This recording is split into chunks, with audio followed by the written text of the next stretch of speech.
C'est la vie qui chante.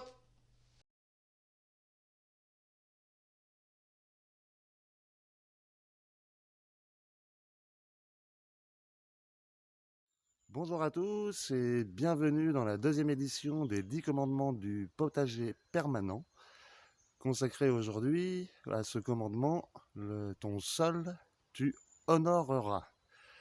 Alors, honorer déjà, qu'est-ce que ça veut dire? Honorer, on peut y voir plusieurs significations. Il y a la première qui est glorifier, la glorification de quelqu'un, d'un être, peu importe.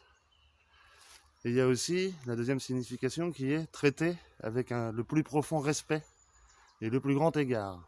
Donc quand je vous parle d'honneur, de traiter son sol avec honneur, c'est cette signification-là que je sous-entends.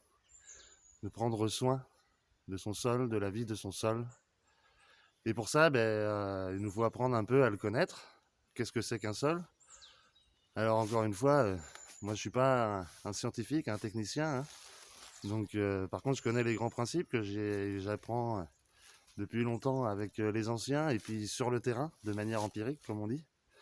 Donc je vais vous donner les grandes lignes et puis après, je vous invite bien sûr à faire vos propres recherches, hein. Les sujets sont quand même très largement documentés tant dans la littérature papier que la littérature internet, les vidéos, etc., hein. Je suis loin d'être le seul, vous le savez déjà.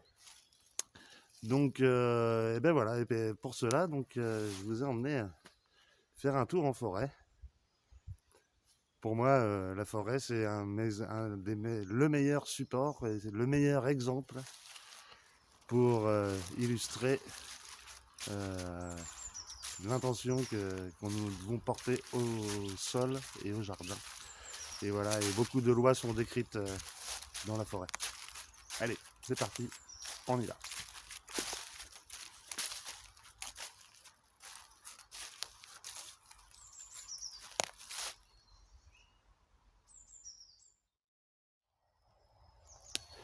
Alors pourquoi je prends la forêt comme pour moi exemple ultime? Déjà, je ne sais pas si vous avez remarqué, mais quand on arrive en forêt, enfin moi personnellement, ce qui m'arrive, c'est que je ressens un très puissant sentiment de liberté. Pour moi, la forêt représente la liberté. Et pourquoi? Tout simplement parce que cette forêt, elle est autonome, elle est résiliente.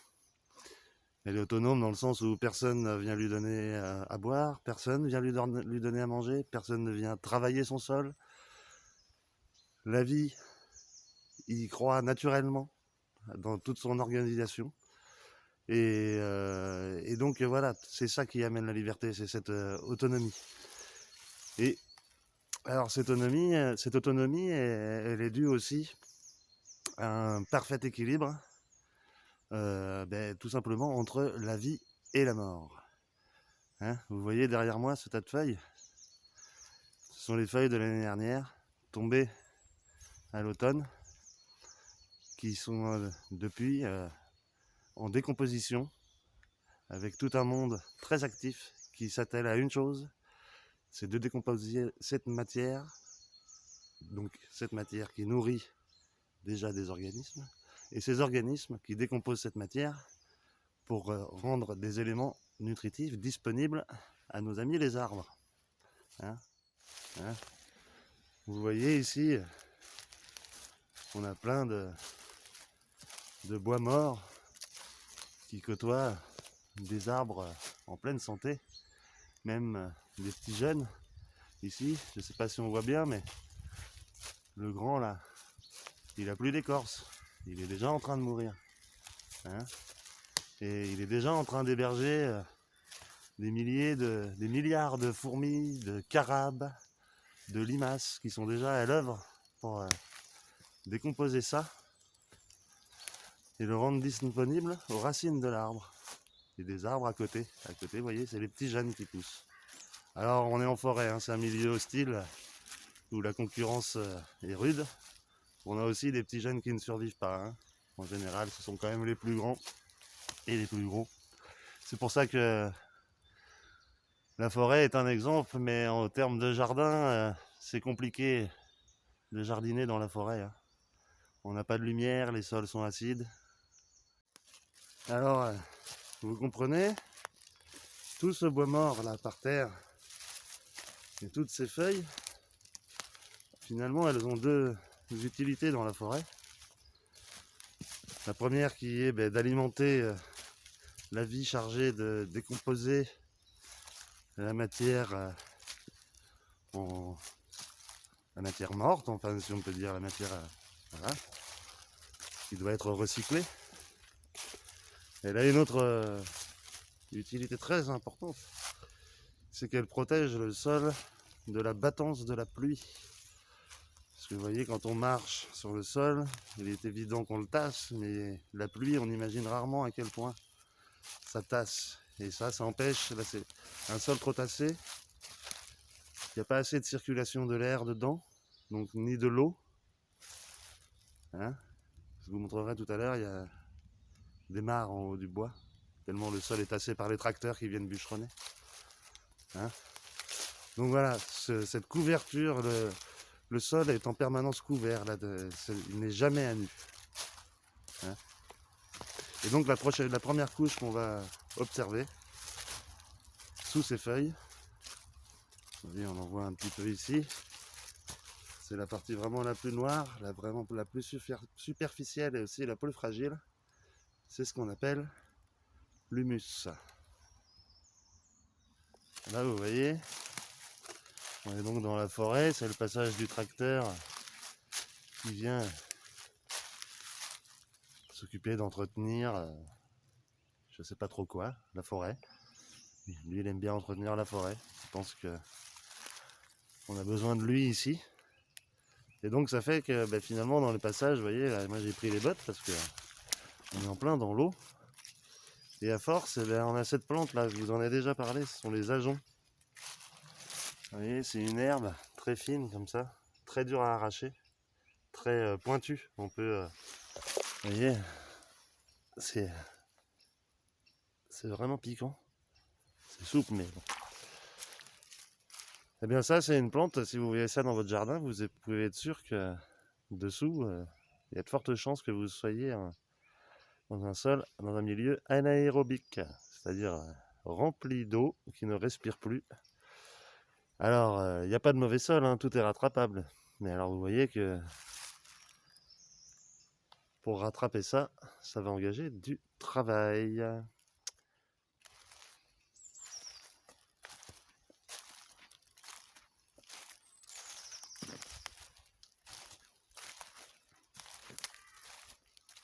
Alors au sujet de l'humus, ce qui est rigolo, c'est de savoir que l'humus, c'est le mot qui a amené le mot humilité.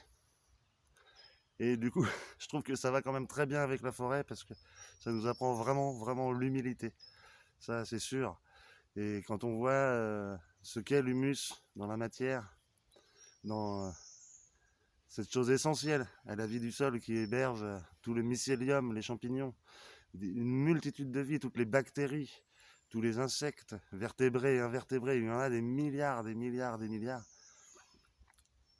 Et du coup, voilà, ça force un peu à l'humilité. Je me dis que vraiment comprendre l'organisation de tout ce monde dans le détail, quand même beaucoup, beaucoup de recherches et d'études. Mais bon, il y a quand même des principes généraux, j'ai envie de vous dire, sur lesquels je vous invite à vous renseigner, donc qui sont les principes d'humification et de minéralisation.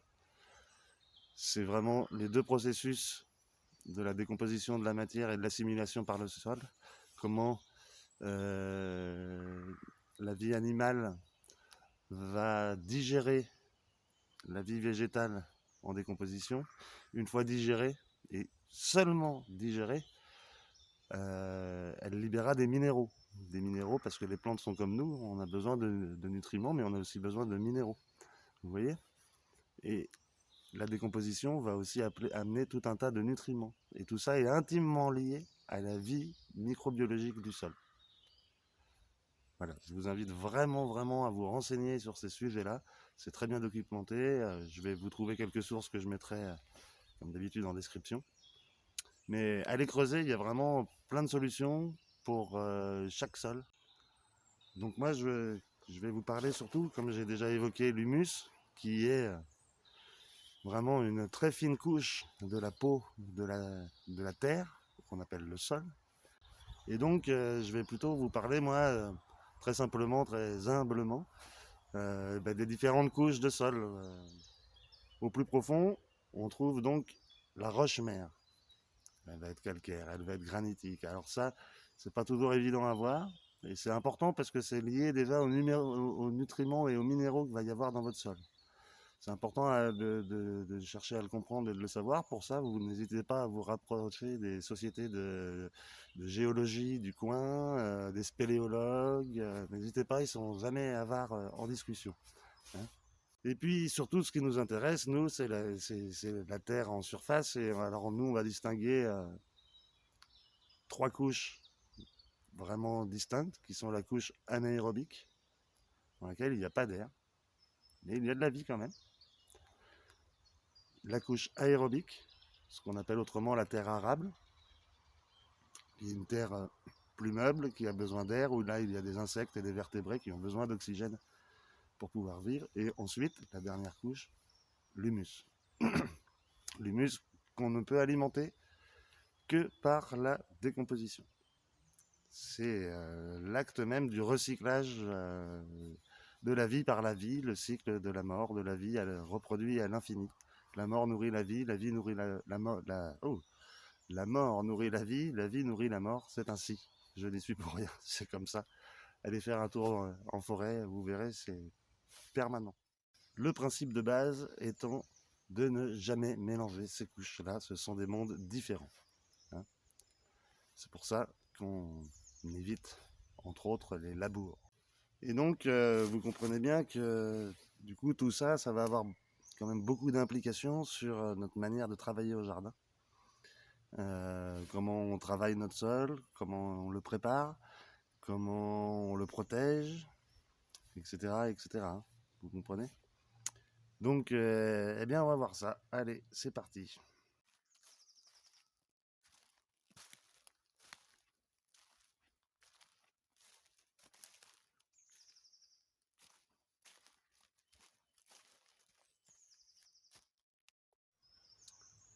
Alors, tout d'abord, avant de commencer, je voudrais clarifier ma position sur quelques différents modèles agricoles.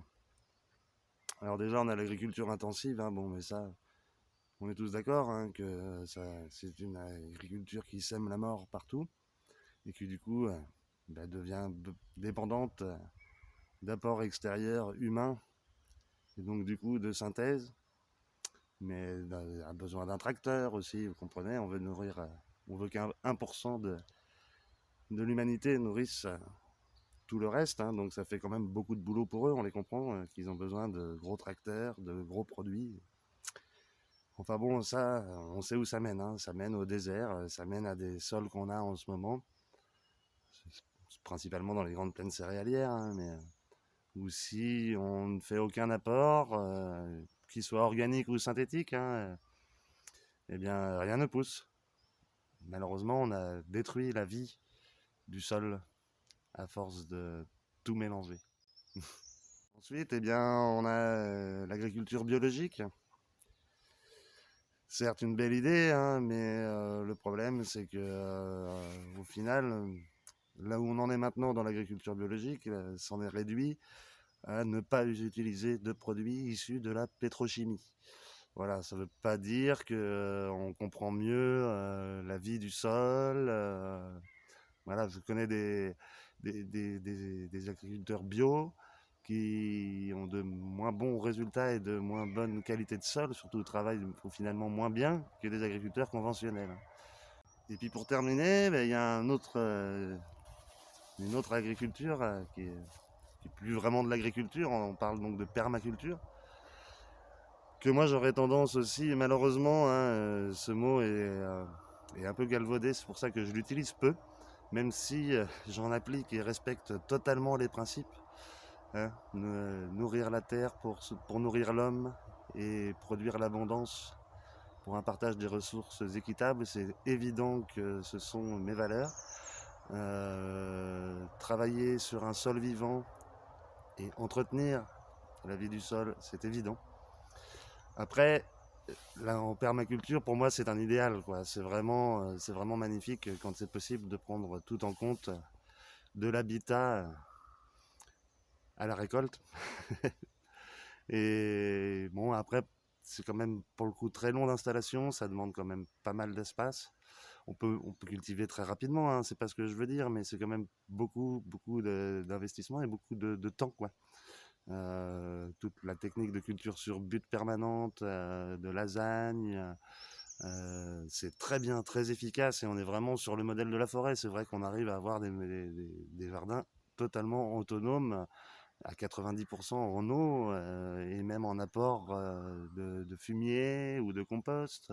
Bien évidemment, zéro produit de synthèse. Mais seulement, c'est un objectif quand même pour moi qui est plus sur le long terme et qui est plus une quête dans laquelle je suis encore. Et donc moi, si je devais me mettre dans une catégorie, bien que j'aime pas trop ça, je me mettrais dans la catégorie des jardiniers sur sol vivant.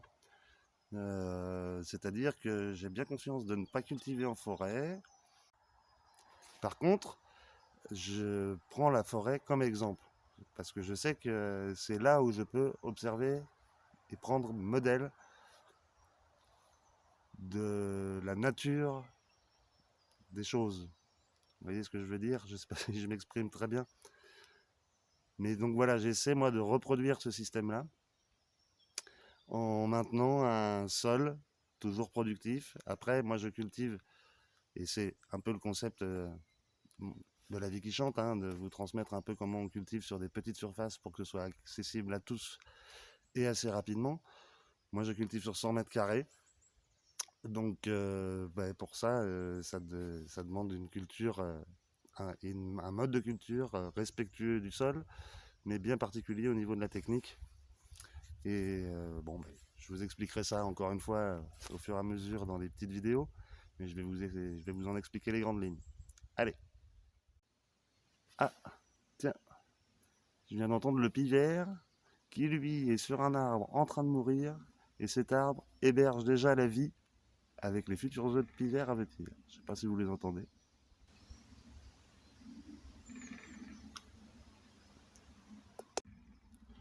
Donc déjà, il faut savoir quand même que toute création d'un jardin, eh bien, c'est un peu comme dans la forêt, hein. La naissance d'un sol, ça commence aussi par la mort des feuilles qui tombent sur le sol. Donc la création d'un jardin, ça démarre forcément par un peu de destruction, hein, quand même. Alors après, on peut essayer de la limiter au maximum, déjà par l'espace qu'on va cultiver, d'où l'optimisation de l'espace et l'intensification un peu de la culture au potager.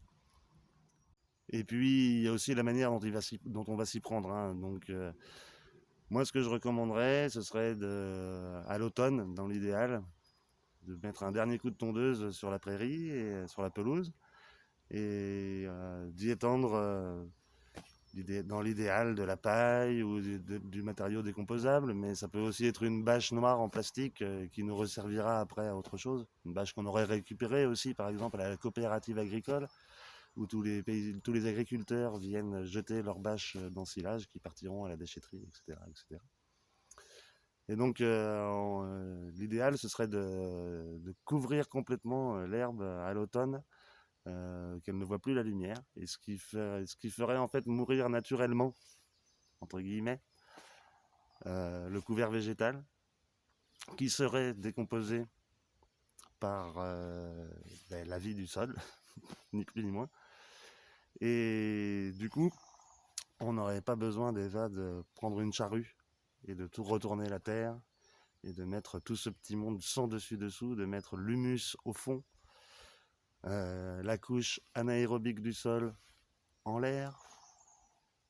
Vous comprenez? C'est pas tout à fait logique. Puis c'est beaucoup d'efforts pour pas grand-chose, alors que si on fait ça à l'automne, eh bien, tout le jardin sera prêt au printemps.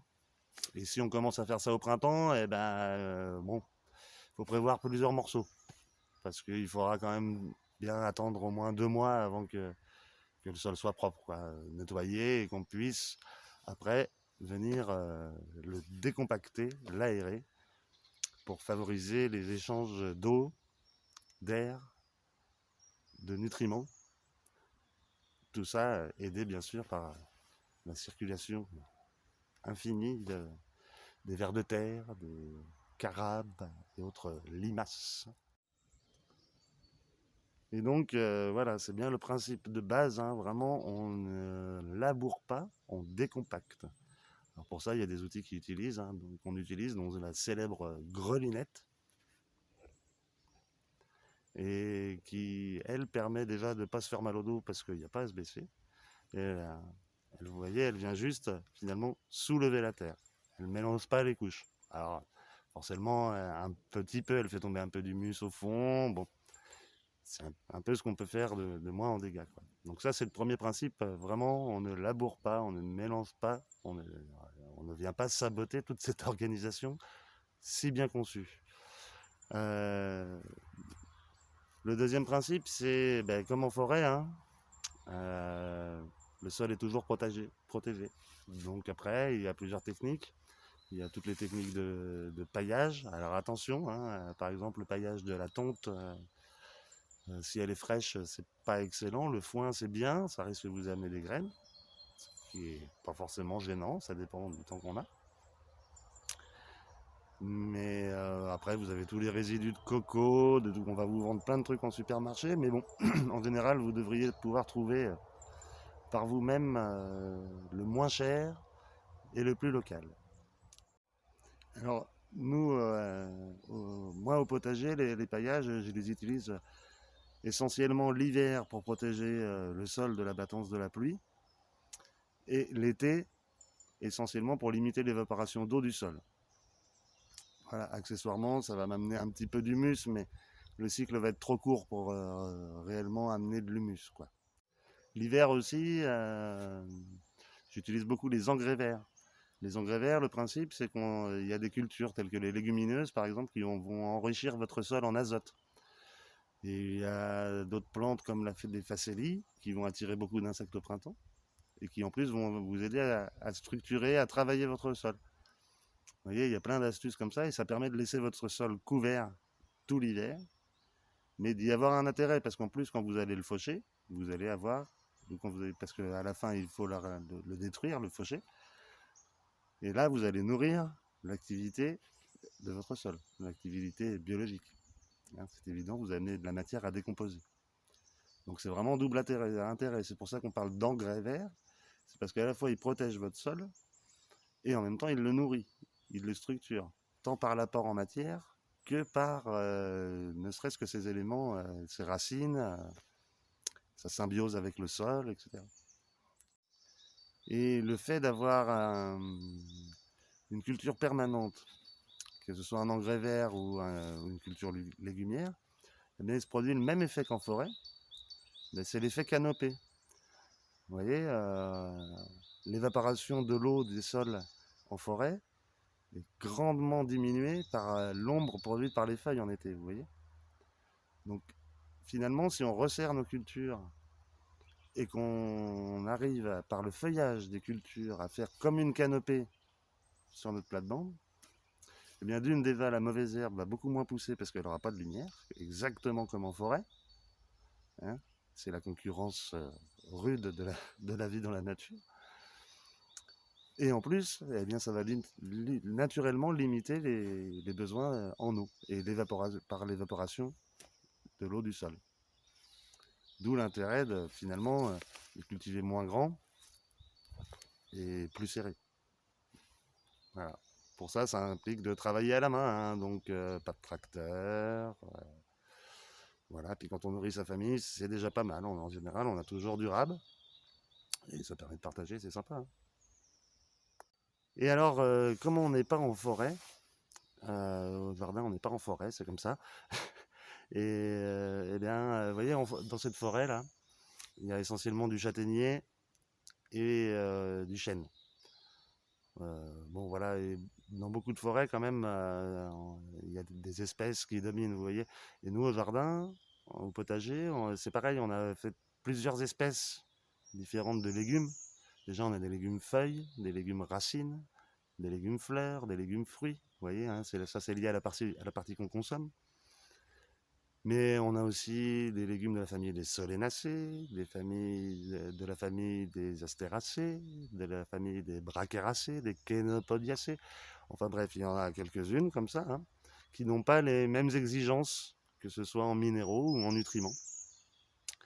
Donc, eh bien, on est obligé quand même un petit peu de simuler la forêt et de faire attention et d'organiser notre jardin pour pouvoir avoir tout, avoir un peu tous les types de sols dans un espace réduit, de tous les types de sols et de variétés.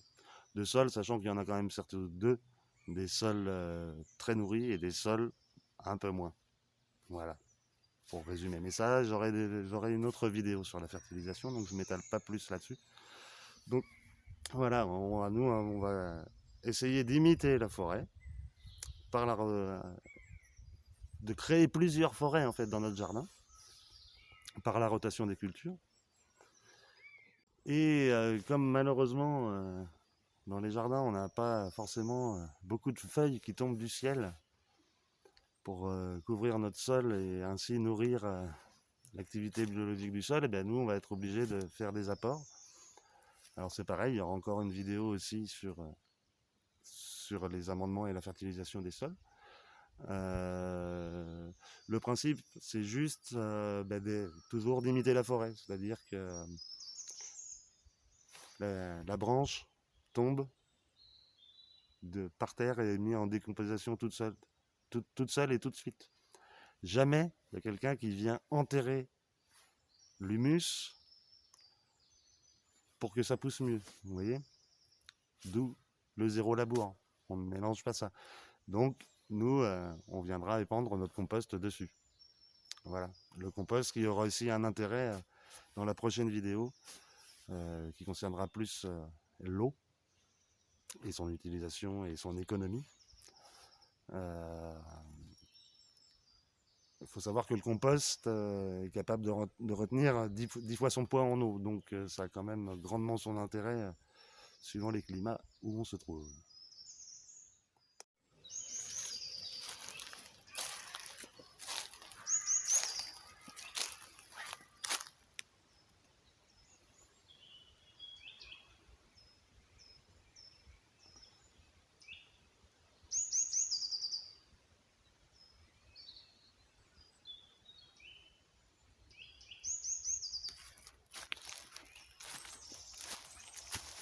Alors voilà, bon, je pense que j'ai dit à peu près tout ce que j'avais à vous dire.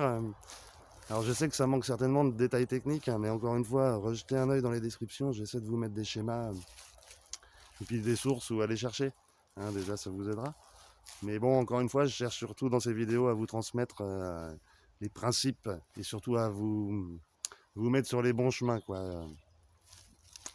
Après, de toute façon, c'est un travail d'étude infini et très plaisant, mais infini. Donc, c'est aussi à vous de vous faire votre propre expérience. Et à ce sujet-là, d'ailleurs, il y a un truc qui est vachement important parce que c'est vrai, quand on voit la somme de savoir qu'il peut y avoir cumulé sur tous ces sujets, ça peut faire un peu peur. Mais il ne faut pas oublier la pratique, quoi. Je veux dire, on apprend beaucoup en pratiquant. Souvent, je compare ça un peu au code de la route, hein. Vous voyez, il y a celui qui apprend le code de la route. D'abord, il apprend le code de la route. Il passe 3 mois à apprendre le code de la route, à l'étudier. Puis après, il fait la théorie. Alors bon, c'est long, c'est fastidieux, c'est très studieux. Il y a peu de mise en pratique, hein, donc c'est pas toujours marrant. Puis après, il y a celui qui fait que la conduite. Et d'abord, il commence par la conduite, vous voyez. Alors lui, le code de la route, il va l'apprendre au premier carrefour, quoi. Je veux dire, la priorité à droite, il va l'apprendre. Ça dépend comme ça, quoi. Naturellement, j'ai envie de dire. Mais ça peut être long aussi, quoi. On peut ne pas s'en remettre, ça peut dégoûter. Donc moi, c'est ce que j'ai fait quand j'ai passé le permis. J'ai fait le code et la conduite, quoi. La théorie et la pratique en même temps. Donc allez-y, jardinez, éclatez-vous, faites comme vous le sentez. Allez piocher à droite, à gauche. Les idées qui vous paraissent les plus sensées par rapport à votre vision des choses, votre propre vision, c'est important, hein. et, et qui sont les plus adaptés aussi peut-être à votre terrain. Enfin voilà, ben, écoutez, prenez soin de vous et puis ben, je vous retrouve bientôt pour le prochain commandement qui s'appellera donc l'eau de vie, tu chériras. Ah, ah, qu'est-ce que c'est que ça? Eh ben, on va parler de la récupération d'eau, des besoins des plantes en eau, des solutions d'irrigation et aussi des solutions de non-irrigation, ce qui est quand même encore le mieux. Hein. Pour ça, on parlera de rétention et d'évaporation. Bon, je vous en dis pas plus parce que sinon, j'aurai rien d'autre à vous dire après. Allez, ben, portez-vous bien. Ben, à bientôt et c'est la vie qui chante. Bye.